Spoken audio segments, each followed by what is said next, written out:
¿Qué tal? Sean todos ustedes bienvenidos a El Ático del Kraken. Recuerden que ayudan mucho al canal suscribiéndose, compartiendo y dándole like. Sin más que agregar, vámonos con este relato. 19 de septiembre. Abrí los ojos no por la alarma de mi reloj, sino por el tremendo grito de mi madre. ¡Ya son las 7! ¡Vas a llegar tarde a la escuela! Me froté los ojos, quedándose entre mis dedos algunas lagañas. Bajé la cobija hasta mi cintura, pero enseguida la subí hasta mi cuello. La tarde del día anterior había caído una tremenda granizada que refrescó la mañana del jueves. Conté mentalmente hasta 3, pero no logré incorporarme. Quizá necesitaba más tiempo para aceptar que aún faltaban 2 días para el fin de semana. En quinto de primaria, la escuela es algo tan incómodo que soñaba con que algún día nevara o un tornado azotara la Ciudad de México, o al menos en la colonia Roma, para que se suspendieran clases. Lo único que hacía llevadera la estancia en el colegio era la complicidad de mis amigos al hacer travesuras y jugar fútbol. Me resultó extraño que mi madre no hubiese encendido el televisor, ya que por todos los días le hacía el canal 2, a la par del sonido del despertador, el tema musical compuesto por Hugo Montenegro, MacArthur Park, del noticiero matinal. Hoy mismo, con Guillermo Ochoa, me hacían el gran favor de despertar a la monotonía cada día de la semana escolar. Coloqué ambas manos en mi nuca, en una actitud de desfachatez. Mis calcetas percudidas se asomaron por el extremo distante de la cobija. Vi de reojo a mi madre que llevaba un biberón con leche de fórmula para mi hermana recién nacida. Me presionó el dedo robusto del pie reclamándome que aún no me levantaba. Mi última mirada antes de sentarme en el borde del sofá cama la robó la lámpara que mi madre había hecho en su clase de resina. Manualidad muy socorrida por aquellos años. Los rombos verdes y amarillos comenzaron a vibrar. Un movimiento violento me hizo perder el enfoque de la lámpara. Mi madre gritó: «¡Vístete! Porque está temblando muy fuerte». Traté de ponerme el pantalón del uniforme, pero me fui al suelo. Lo volví a intentar con mayor determinación, pero con el mismo resultado. Tendido en el piso, logré meter ambas piernas en el pantalón gris y jalarlo hasta la cintura. Mi madre gritó sollozando: «¡Vamos a salirnos!». Llegué hasta ella gateando y ya no pude ponerme de pie. Ella sujetaba a mi hermana con su brazo izquierdo y con su mano derecha me jaló hacia ella. Los muebles comenzaron a cobrar vida. Vidrios estallando, el departamento se deformaba en sus uniones de muro y techo, el trinchero se fue al suelo junto con la pesada televisión, el sonido de una locomotora se acercaba. Mi última visión nítida fue ver el suelo del departamento dibujando un movimiento de ondulación. Los gritos de la gente que caía en el edificio contiguo se prolongaban. Se hizo de noche. La cadena de recuerdos se interrumpió, hasta que un silencio jamás escuchado me hizo afirmar que mi vida había terminado a los escasos 11 años. Después supe que seguía en este plano y vivo. El aire me faltaba. Tenía nariz y boca llenos de tierra. Empecé a escuchar gritos, como si estuviese debajo de una alberca. «¡Hay alguien ahí! ¡Hay alguien ahí!». La nube de polvo se disipaba, dejando a la vista toda la destrucción. «Tengo que sacarte de aquí. Huele mucho a gas. ¿Dónde está tu mamá y la bebé?», me preguntó una voz que me pareció familiar. Mi silencio le dio la respuesta. Aquel vecino joven me cargó como costal en su hombro. La visión que tenía estaba de cierta forma invertida, ya que veía hacia atrás por la forma en que me cargaba. En el largo pasillo había muchos escombros.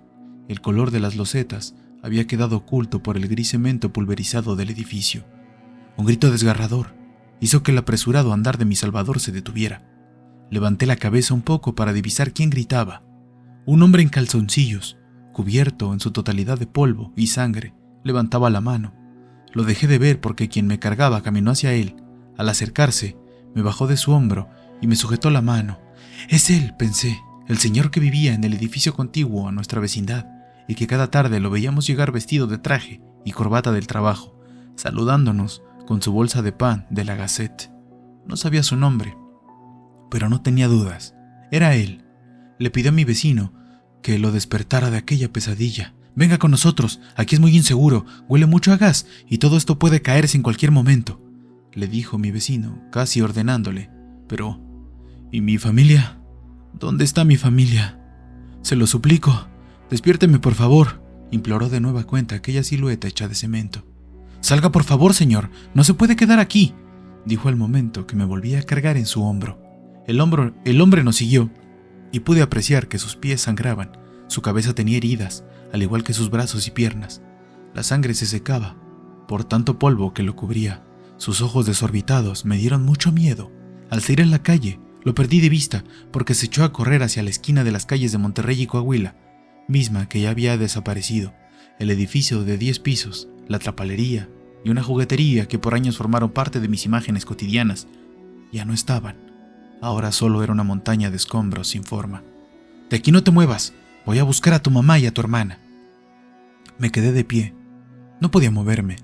Quise cerrar los ojos para no ver a toda esa gente corriendo, llorando, gritando, llevándose las manos a la cabeza para jalarse el cabello al llegar y descubrir que aquella mole habitacional yacía como un gigante abatido, con sus familiares en sus entrañas. Hubiese preferido no ver a tantas personas tiradas en el piso sin saber si estaban heridas o ya habían dejado este plano. Quise taparme los oídos para no escuchar las sirenas de ambulancias y bomberos que taladraban mi cabeza, ni descubrir de esa forma que yo y mis amigos éramos mortales. El único lugar seguro que encontré fue el cielo azul que aquella mañana del 19 de septiembre de 1985 nos regalaba. Aquel sismo cambiaría todo el rostro de la colonia Roma. Aprendimos a vivir entre estacionamientos públicos y pequeños jardines conmemorativos que nos recordaban que en ese lugar un edificio había colapsado. Las demoliciones con explosivos de algunos de los inmuebles, como los multifamiliares Juárez, resultaron ser impactantes. Yo no pensaba en la demolición, sino en que así justamente se habían venido abajo cientos de edificios, pero con familias enteras dentro. Meses después, me enteré de voz del mismo vecino que me había sacado a la calle el día del terremoto, el fatal destino de aquel hombre que caminó detrás de nosotros y que luego se perdería entre la polvadera. ¿Sabes qué le pasó al señor que cayó en nuestra azotea? El que estaba lleno de polvo y sangre. Agregué para que no hubiese dudas. Murió. No soportó ver que su departamento realmente se había caído, con su familia dentro, y que no estaba soñando. Dicen que la fuerza con la que cayó la losa lo proyectó hasta la azotea de tu departamento, contestó el vecino, dudando de darme más detalles por mi corta edad. Pero, ¿se metió a los escombros o qué le pasó exactamente? Solo escuché que se desvaneció. Dicen que de la impresión le dio un infarto. Es todo lo que sé. Me senté en las escaleras, metí mi cabeza entre mis rodillas y comencé a llorar, algo que era muy común en todos los habitantes de la colonia Roma en aquellos aciagos días. El tiempo se encargó de redireccionar la vida de cada uno de nosotros. Mudanzas, migración a provincia, cambios de empleo, reestructuraciones familiares y las más temerarias que habían decidido seguir haciendo vida en aquella zona tan vulnerable a los movimientos sísmicos. Mi madre fue una de ellas, quien después de separarse de mi padre, decidió vivir ahí junto a mi hermana. Mis visitas frecuentes me hicieron testigo de cómo aquella esquina de las calles de Monterrey y Coahuila fue recobrando vitalidad. La modesta lapalería se convirtió en una ferretería, y junto a ella se volvió a levantar un edificio de 8 niveles, ya con las amenidades que dicta la nueva vida de estas colonias plagadas de extranjeros. Hace un par de meses me di a la tarea de platicar con algunos vecinos que vivieron en carne propia el terremoto de 1985, para apreciar a casi 40 años cómo este evento les hizo resignificar su vida, amén de sobreponer su vivencia desde una edad muy diferente a la mía cuando ocurrió la tragedia. La mayoría respondió en torno a valorar la vida, el sentido de solidaridad, las horas de angustia por no saber de sus familiares, la torpeza del presidente, el segundo terremoto del viernes 20 de septiembre.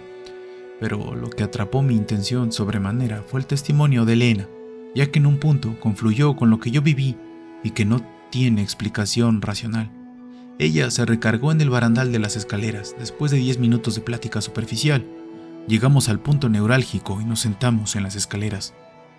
Pues, lo que te voy a contar, quizá no lo creas, pero me sucedió algo muy fuerte. De por sí ya sabes que en la vecindad, desde que tú vivías aquí, han pasado cosas raras, tanto en los departamentos como en la azotea.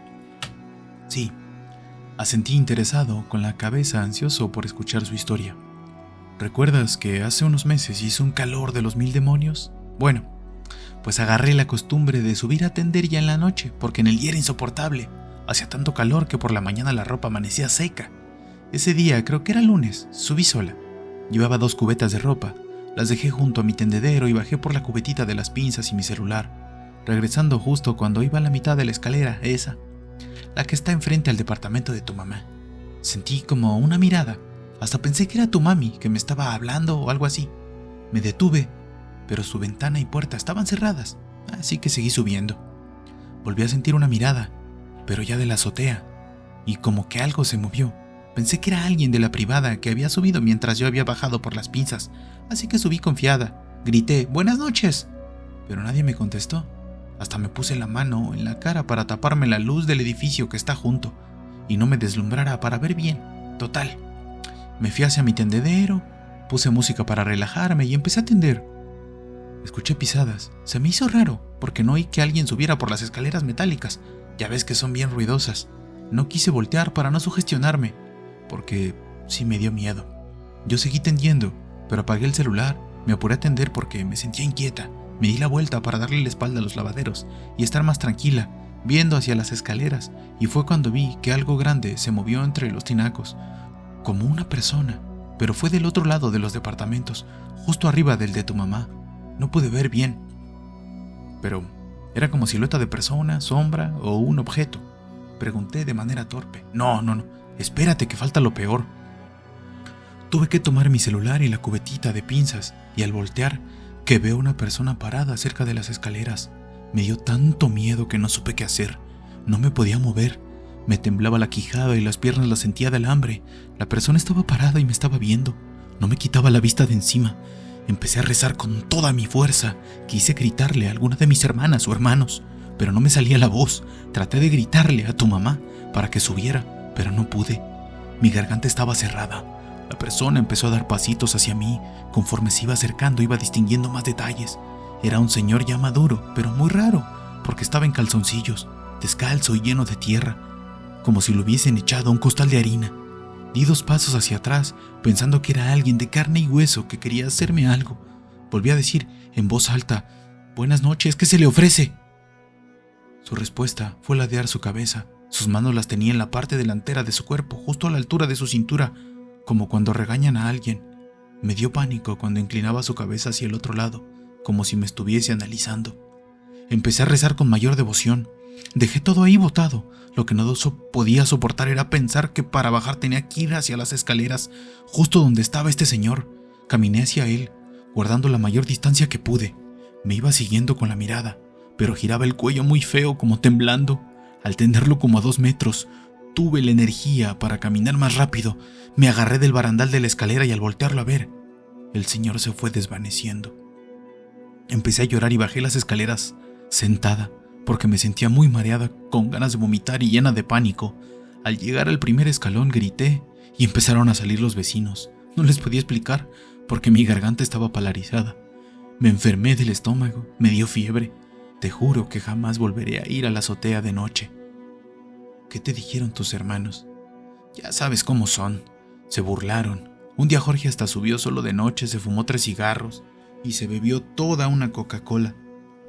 Y bajó diciéndome que estaba loca, que todo me lo había imaginado. ¿Y quién crees que haya sido ese hombre?, le pregunté, ocultando obviamente que yo sabía quién era. No lo sé. Mira que le he dado vuelta y vuelta en mi cabeza. He llegado a pensar que fue alguien que falleció en el terremoto, pero yo estaba bien chiquita, no podría asegurarlo. ¿Alguien más lo ha visto?, pregunté en tono periodístico. No lo sé. Y si alguien más lo ha vivido, se lo ha callado. Aquella tarde no tuve el valor o la lucidez para contarle la verdad a Elena. Temí que al contarle que aquel hombre surgido de las cenizas del edificio de la calle de Coahuila había muerto el mismo 19 de septiembre, la alterara más. Le agradecí la casi hora y media que me había dedicado. Me pidió que si alguna vez escribía sobre este incidente, no pusiera su nombre ni el de su hermano. Nos despedimos. Yo subí para despedirme de mi madre, no sin antes acceder a la azotea. La tarde ya se pintaba de ocre. Caminé hacia la pequeña barda que nos separaba del edificio, donde alguna vez aquel hombre cubierto de polvo volvió a nacer y murió minutos después. Pensé en él, cerrando los ojos, buscando una señal, sonido o presencia. Al abrir los ojos, el tinaco viejo del departamento de mi madre rompió mi ritual. Me dirigí a las escaleras, pensando que la nostalgia de los domingos ahuyenta a los fantasmas. Relato dedicado a todas y todos aquellos que en aquella mañana del 19 de septiembre de 1985 perdieron la vida o la ganaron a quienes fueron prisioneros de un juego azaroso e inexplicable que marcó la diferencia entre vivir o morir, para todos aquellos que trascendieron a otra vida, luchando hasta el último momento debajo de los escombros, a todas las familias mutiladas por la partida de uno o varios de sus miembros, a quienes nos alimentaron por varias semanas a cambio de la única moneda de curso legal en ese momento, una sonrisa y un gracias, a quienes aquella mañana perdimos la inocencia. Hacemos votos porque los fantasmas nos hagan indeleble la premisa de que los terremotos no matan, sino la corrupción y el olvido. En la voz del jinete nocturno, Os Voltaire, y emergiendo desde una nube de polvo sin querer voltear atrás, el jefe Vulcano. Tratando de explicar qué es esta aparición, como escuchamos en el relato, el pequeño que sobrevivió, pues ahora ya un adulto, contó, él vio a esa persona el día del sismo, persona que fue despedida por la presión que causó la losa de cemento de su departamento y los demás departamentos de ese mismo edificio. Al ser mucho peso, si una habitación está cerrada y algo cae tan pesado como una losa, el aire en ella es comprimido de una forma tal y tan violenta que pues va a buscar una salida, siendo esta una ventana por la cual probablemente salió disparado el señor. Cae en la losa contigua, al edificio de al lado, y luego sucede pues lo que acabamos de escuchar. Ahora bien, a ciencia cierta no hay una explicación para lo que vio Elena, pero en el esoterismo se conoce a estas proyecciones o a estos fantasmas como ecos o un eco. Al sufrir algo tan traumático como lo que vivió el señor, en esos últimos momentos su energía fue tal que quedó impregnada a ese lugar, a ese momento, el cual hace que se vuelva visible por algunos momentos de manera aleatoria. Pueden pasar años sin verse o puede verse a diario. Estos ecos no tienen un horario, lo que sí tienen es que están ahí atrapados en un bucle, congelados en el tiempo. Tal vez el señor al caer se dañó tanto el cuerpo que solo seguía vivo por la adrenalina, la cual lo hizo mantenerse pues vivo hasta que pudo vislumbrar su edificio colapsado y entonces se dio cuenta que su tiempo en este mundo había terminado. Esto provocó que en el primer lugar donde cayó se quedara grabado ese eco de su energía. Ya para finalizar, se cuenta que al poner una vela y orar por esa alma atrapada en ese bucle, esta comprende que ya su tiempo terminó y puede por fin partir al otro plano, pero como dije antes, a ciencia cierta, nadie lo sabe. Por el momento esto ha sido todo. Nos escuchamos pronto aquí en el ático del Kraken. Yo soy Os Voltaire. Que tengan buenas y terroríficas noches.